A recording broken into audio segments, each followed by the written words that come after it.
আজকে বিকেলবেলা ছাদে এসে দুটো জিনিস লক্ষ্য করলাম, একটা ভালো জিনিস, একটা খারাপ জিনিস। প্রতিদিনই বিকেলবেলা এসে আমি একটা কাজ পুরো নির্দিষ্টভাবে করে থাকি, সেটা হচ্ছে আকাশের ছবি তোলা।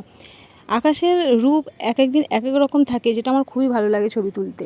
তারপরে একটু টবের কিছু ঘাস হয়েছিল, সেগুলো একটু তুলে একটু ফুলের ছবি তুলছিলাম, কারণ ফুলগুলো দেখতে খুবই ভালো লাগছিল। এরমভাবে দেখতে দেখতে আমি যেই জবা ফুল গাছটার কাছে এসেছি, এখানে এই কুড়িটা দেখে আমি তো অবাক। এত বছর ধরে বাগান করছি, কোনো দিন আমি এই ধরনের কুড়ি দেখিনি।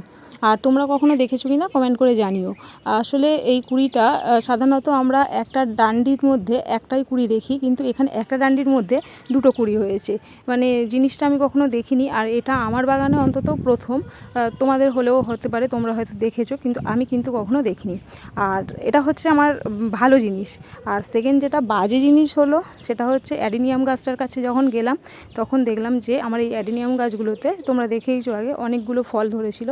তার মধ্যে এই গাছটায় ফলটা একটু মুখটা শুকিয়ে গেছিলো, আমি দেখিয়েছিলাম, তারপরে বেঁধে দিয়েছিলাম।